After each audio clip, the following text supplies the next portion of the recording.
대법원 2022년 3월 17일 선고 2021다 284-462 판결 사건명 공제금 1. 하나의 공제 계약에서 장애 공제금과 사망 공제금을 함께 규정하고 있는 경우 동일한 사고로 인한 공제금의 지급 방법 및 사고 이후 사망에 이르기까지의 상태가 증상이 고정된 장애 상태인지 사망으로의 진행 단계에서 거치게 되는 일시적 상태인지 판단하는 기준.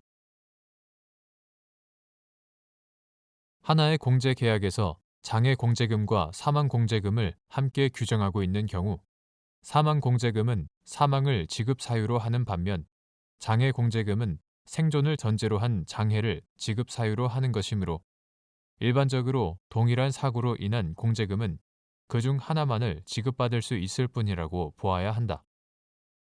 다만 공제 계약에서 중복 지급을 인정하는 별도의 규정을 두고 있는 등 특별한 사정이 있는 경우에는 장애 공제금과 사망 공제금을 각각 지급받을 수 있다.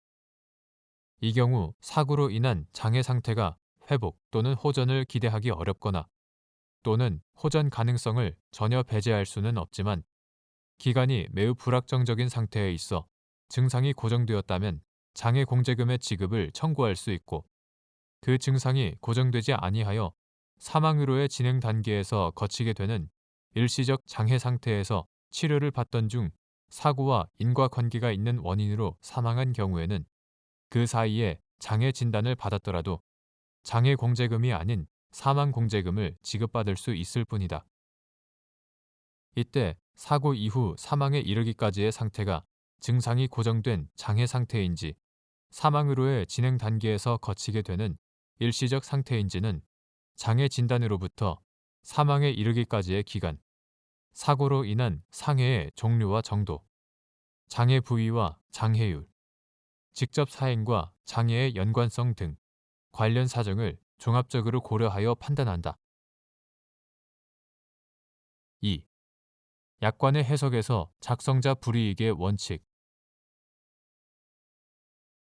약관의 해석은 신의성실의 원칙에 따라 당해 약관의 목적과 취지를 고려하여 공정하고 합리적으로 해석하되 개개 계약 당사자가 기도한 목적이나 의사를 참작함이 없이 평균적 고객의 이해 가능성을 기준으로 보험단체 전체의 이해관계를 고려하여 객관적, 획일적으로 해석하여야 하며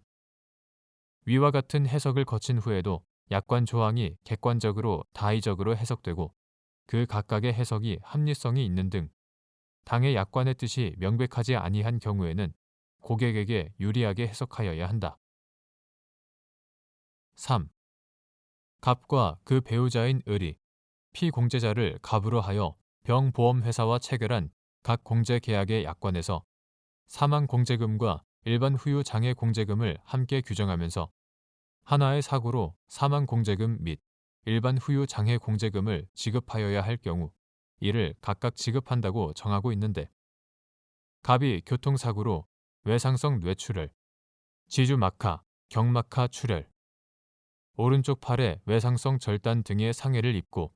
오른쪽 팔에 단단 성형술을 시행받은 후 외상성 뇌출혈에 따른 뇌부종으로 사망하자 을 및 자녀들인 정 등이 병회사를 상대로 사망보험금과 일반 후유 장애 공제금의 지급을 구한 사안에서 갑은 단단 성형술을 시행받은 직후 팔의 손목 이상을 잃는 장애 상태에 처하게 되었고 그 장애 상태는 치료의 가능성이 전혀 없이 증상이 고정된 것이며 그 직후 갑이 사망하였지만 사망 경위가 위 장애 상태와는 관련이 없는 외상성 뇌출혈로 인한 뇌부종이었으므로 위 장애 상태를 사망으로의 진행 단계에서 거치게 되는 일시적 증상이라고 보기는 어려운데도 갑이 입은 오른쪽 팔 절단으로 인한 상해를 고정된 상태가 아니라고 보아 일반 후유 장애 상태에 있었다고 볼 수 없다고 판단한 원심 판결에는 법리 오해에 잘못이 있다고 한 사례.